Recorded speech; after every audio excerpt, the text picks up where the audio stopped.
नमस्कार, मी पत्रकार अनिल देशपांडे आणि आपण पाहतात चॅनेल जर्नलिस्ट अनिल देशपांडे. गुरुवारपासनं म्हणजे 21 मे पासनं देऊळ बंद 2 आता परीक्षा देवाची हा कथा पटकथा लेखक आणि दिग्दर्शक प्रवीण तरडे यांचा टीमचा हा या सिनेमानं बॉक्स हाऊसवर मोठा धुमाकूळ घातला आहे.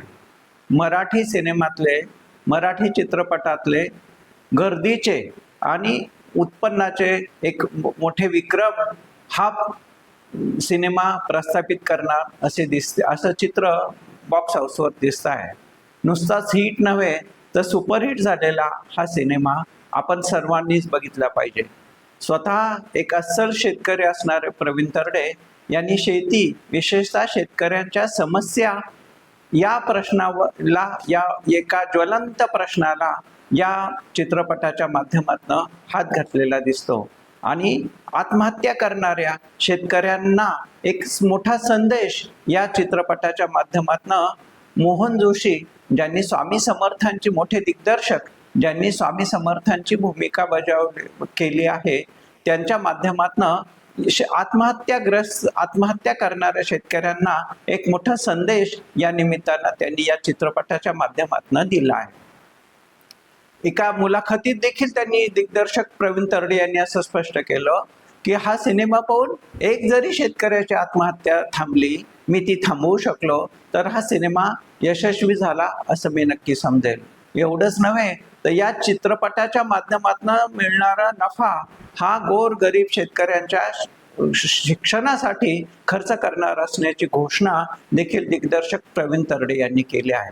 देऊळ बंद 1 मध्ये शास्त्रज्ञ राघव शास्त्री आणि स्वामी यांच्यातल्या संवादाचा तो सिनेमा होता. टीम सर्व ही तीच टीम आहे. मात्र या ठिकाणी कथानकामध्ये खूप बदल केला आहे. या ठिकाणी अडाणी एक शेतकरी महिला ज्याची भूमिका स्नेहल तरडे यांनी करून एक आपल्यातल्या उत्कृष्ट अभिनेत्रीचा प्रत्यय सर्वांना दिला आहे. त्यांनी त्यांच्या पती तुकाराम यांना आत्महत्या केल्यामुळं आणि आत्महत्या करून त्याची किल्ली, देवळाची किल्ली, स्वामी समर्थांच्या देवळाची किल्ली तो घेऊन गेलेला असतो. त्यामुळे ती मिळवण्याच्या प्रयत्नातनं हा सगळा संवाद सुरू होतो आणि लगेचच आपल्या प्रेक्षकांच्या हृदयाचा ठाव घ्यायला सुरुवात होते. या ठिकाणी संवाद शेतकरी महिला आणि स्वामी यांच्यातला हा संवाद हा असा चित्रपट आपल्याला खिळवून ठेवतो. स्वामींच्या माध्यमातून दिग्दर्शक प्रवीण तरडे यांना शेतकऱ्यांना जो संदेश द्यायचा आहे तो संदेश त्यांनी या माध्यमातून दिला आहे की तंबाखू सोडा, मावा सोडा, ज्यातनं शेतकऱ्यांच्या आरोग्याच्या अनेक समस्या निर्माण होतात. शेती हा एक समस्यांचा चक्रव्यूह आहे. शेती हा समस्यांचा महासागर आहे. आणि केवळ देवाची परीक्षा जरी असली तरी प्रत्यक्षामध्ये शेतकरी रोज परीक्षा देत असतो. शेतकऱ्यासमोर वेगवेगळ्या त्याच्या सहाय्यासाठी केलेल्या अनेक यंत्रणा, कधी त्या शेतकऱ्याची परीक्षा निसर्ग बघतो, कधी पाऊस, कधी अवकाळीचा पाऊस, कधी दुष्काळ, कधी विहिरीचं पाणी आटणं, अशा स्वरूपाच्या या निसर्ग निर्मित चक्रानं कदाचित शेतकरी कमी खचत असेल. पण त्याचबरोबर त्याच्या सुलभतेसाठी, त्याच्या सोयीसाठी म्हणून ज्या अनेक सरकारी यंत्रणा, अनेक व्यवस्था आपण उभा केल्या, मग त्यामध्ये बी बियाणांची विक्री असेल, शेतकरी सल्लागार केंद्र असेल, कृषी खातं असेल, शासनाच्या विविध योजना राबवणाऱ्या विविध यंत्रणा असतील, या सगळ्या यंत्रणा, त्या बी बियाणांची विक्री करणारे व्यापारी असेल, आडते, दलाल, अशा सगळ्यांनी शेतकऱ्यांना एका चक्रव्यूहामध्ये अडकवलेलं आहे. आणि या सर्वच यंत्रणा सगळ्या चांगल्याच आहेत असं नाही किंवा सगळ्या वाईट आहेत असं नाही, पण या यंत्रणेतली माणसं शेतकऱ्याच्या परीक्षा बघत असतात आणि त्या परीक्षा देव म्हणून, शेतकरी बनून स्वामी सोडवायला जातात. या चित्रपटामध्ये ती नायिका स्नेहल तरडे देवासमोर असं आव्हान देते की माझ्या तालुक्यात 8 दिवसात एकही शेतकऱ्याची आत्महत्या झाली नाही पाहिजे असं तू करून हे आव्हान स्वामी बनलेले, स्वामी जे शेतकऱ्याच्या भूमिकेत या ठिकाणी बनवलेले दाखवलेले आहेत, भूमिका केलेली आहे, त्यांनी हे आव्हान पेलताना दाखवलेलं आहे. शेतकरीच्या आत्महत्येला किंवा शेतकरी जबाबदार आहे का? काही अंशांना तो जबाबदार असल्याचं स्वामी सांगतात, पण केवळ तोच जबाबदार आहे असं नाही, तर त्याचबरोबर या ज्या सगळ्या यंत्रणा आहे त्यामध्ये विशेषतः त्या कारणांचा उहापोह या सिनेमामध्ये स्वामींच्या संवादातनं या ठिकाणी होताना दिसतो. मग शेतकऱ्याच्या पाचवीला पुजलेला दुष्काळ असेल, दुबार पेरणीचं संकट असेल, शेतकऱ्यांना उत्पादन मिळवणं ही जशी एक समस्या आहे, त्याचबरोबर एकीकडे उत्पादन मिळालं तर त्याला उत्पन्न मिळेल का, हमी भाव मिळेल का, हा एक मोठा प्रश्न आहे. हमी भाव शासनाने वाढवून दिला तर प्रत्यक्षात त्याला तो मिळणार का, हाही प्रश्न आहे. सर्वांनी शेतकऱ्यांना हलक्यात घेतलेलं आहे असं देखील या ठिकाणी एक वाक्य, संवादफेक, अत्यंत हृदयाचा ठाव घेणारी संवादफेक फेक या सिनेमाचं वैशिष्ट्य आहे. शेती कमी आणि शेतकऱ्याची आंदोलनच जास्त चालतात या वास्तवतेकडे देखील सिनेमामध्ये लक्ष वेधलं जातं. आणि कर्माचा हिशोब देवाला देखील चुकला नाही तर आपण तर सर्वसामान्य शेतकरी आहोत.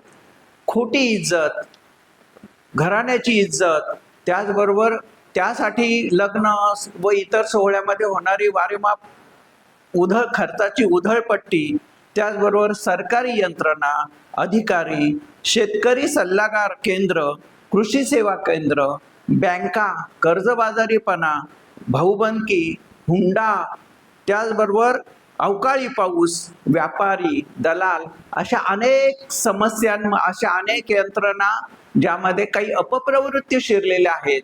या अपप्रवृत्ती शेतकऱ्याची रोज परीक्षा घेत असतात.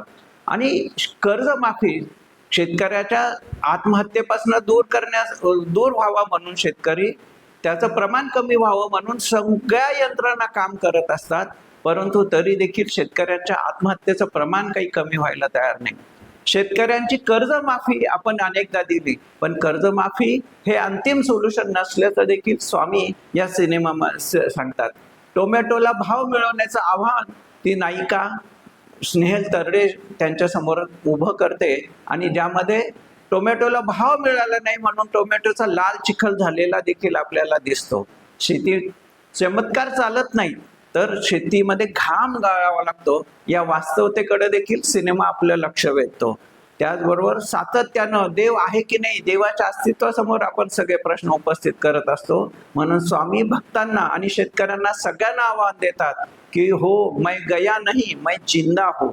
आत्महत्या हे महापाप आहे. आत्महत्या हे कुठल्याही प्रश्नाचं सोल्युशन असू शकत नाही. तर आपण आपल्या कर्मापासनं, आपण आपल्या प्रारब्धापासनं पलायनवाद स्वीकारतो आहोत, पलायनवाद आहे असं ते सांगतात. आणि म्हणून आत्महत्या केलेल्या अनेक शेतकऱ्यांना स्वामी विचारतात की अरे, तू आत्महत्या केली कपाशीच्या भावासाठी, मिळाला का तुला कपाशीचा भाव? तू तुरीच्या हमी भावासाठी आत्महत्या केली, मिळाला का तुरीला भाव? तू कांदा सडला म्हणून तू आत्महत्या केली, मिळाला का तुला भाव? या एका वास्तवतेकडं स्वामी आपल्या सर्वांचं लक्ष वेधतात आणि आपल्या सर्वांना सांगतात की अरे, आपण समस्यांना सामोरं गेलं पाहिजे.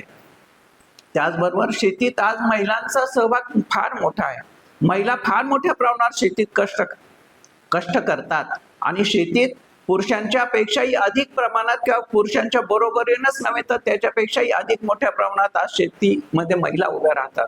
आणि म्हणून एक महिला प्रधान शेतकरी या समस्यांकडे आपलं लक्ष वेधताना दिसते आहे. शेतकऱ्याच्या आत्महत्येचा उहापोह करून, कारणांचा उहापोह करत असतानाच स्वामी त्या संदर्भात काय नेमकं उपाययोजना केली पाहिजे शेतकऱ्यांनी याबाबत देखील मार्गदर्शन करतात. माझ्या बापदाद्यांनी जशी शेती केली तशी शेती मी करत असेल तर चालणार नाही. आता शेती बदलली पाहिजे, आपल्या शेतकऱ्यांनी बदललं पाहिजे, शेतीतलं अद्ययावत ज्ञान मिळवलं पाहिजे, ते ज्ञान मिळवणारी पुस्तकं आपण वाचली पाहिजेत आणि शेती बदलली पाहिजे हे सांगतात. आणि एका गाण्याच्या माध्यमातनं सांगितलं जातंय की नशिबानं हा जन्म लाभला, उगा व्यर्थ उधळू नको. सातत्यानं शेतकऱ्यांना आत्महत्या हे त्याचं सोल्युशन नाही, कुठलाही विचार न करता, घरादाराचा, मुलाबाळांचा विचार न करता, पत्नीचा विचार न करता शेतकरी आज आत्महत्या करतायत. आणि मग त्यापासनं त्याला परावृत्त करणं या एका उदात्त हेतूनं हा सिनेमा आपल्याला एका वास्तवतेकडे तिकडे घेऊन जाताना दिसतो. आपण शेतीतनं शेतकरी लांब चाललाय, शेती परवडत नाही, शेती तोट्याची आहे म्हणून तो शेती विकताना दिसतो आहे. म्हणून स्वामी त्याला उपदेश करतात की शेती विकू नको, तुझ्या शेतात असणारी, गोठ्यात असणारी गाय तू विकू नको, ती दूध देत नाही म्हणून तू तिला खाटकाला देऊ नको, उलट तिचं गोमूत्र आणि शेण याला गायीच्या दुधापेक्षा अधिक भाव आहे. त्या गायीचं तारुण्य कारण, त्या गायीच्या डोळ्यातलं कारुण्य तुला कधीही आत्महत्या करण्याचा विचार येऊ देणार नाही. त्याचबरोबर बांबू किंवा इतर कृषी पर्यटन यासारखे शेतीला जोडधंदे देता येतील का, की या जोडधंद्याच्या माध्यमातून शेतकऱ्याला काही प्रमाणात जास्त उत्पन्न मिळू शकेल. त्याचबरोबर आत्महत्या करणाऱ्या माणसाच्या मनातली आंदोलनं, स्पंदनं आपल्याला समजली पाहिजेत आणि ती आपण ओळखू शकलो असंही स्वामी सांगतात. आणि त्याचबरोबर आत्महत्या करणाऱ्या माणसानं देखील आपल्या मनातल्या भावना जवळच्या व्यक्तींजवळ व्यक्त केल्या पाहिजेत, असा देखील एक उपदेश स्वामी या ठिकाणी देतात. सलग स्वामी समर्थांच्या भूमिकेमध्ये सलग 33 वयाच्या 70च्या नंतरही आणि एका मोठ्या आजारातूनही स्वामी समर्थांची भूमिका साकार करणारे ज्येष्ठ कलाकार मोहन जोशी स्वामींच्या भूमिकेत असं वाटतं की स्वामीच आपल्याशी संवाद साधतायत. अत्यंत भावनाप्रधान असणारा हा प्रसंग असणारा हा चित्रपट अनेकदा आपल्याला हसवतो देखील आणि आपल्या डोळ्यामध्ये पाणी देखील आणतो. शेतकऱ्याच्या आत्महत्या थांबवण्यासाठीच्या एका विषयाच्या अनुषंगानं स्वतः शेतकरी असणाऱ्या प्रवीण तरडे या दिग्दर्शकानं, लेखकानं शेतकऱ्यांच्या समस्यांचा, आत्महत्यांच्या उहापोह या सिनेमामध्ये केला आहे. आपणही शेतकरी असाल, आपण असाल किंवा नसाल, आपण स्वामी समर्थ भक्त असाल किंवा नसाल, समाजातल्या सर्व घटकांनी, कुटुंबानं एकत्रित पाहावा असा हा चित्रपट आपणही जरूर भेट द्या आणि अवश्य पहा. आणि आपल्याला काय वाटतं तर या कॉमेंट बॉक्समध्ये समजून निश्चितपणे कॉमेंट करा. या चित्रपटाच्या माध्यमातून, चित्रपटातनं दिला जाणारा संदेश आणि तो चित्रपट आपण पाहावा या आवाहनासाठी आम्ही हा व्हिडिओ केला आहे. आपल्यालाही आमचा हा प्रयत्न नक्कीच आवडला असेल. आपण आमचं चॅनल लाईक करा, शेअर करा आणि सबस्क्राईब करा. नमस्कार, धन्यवाद.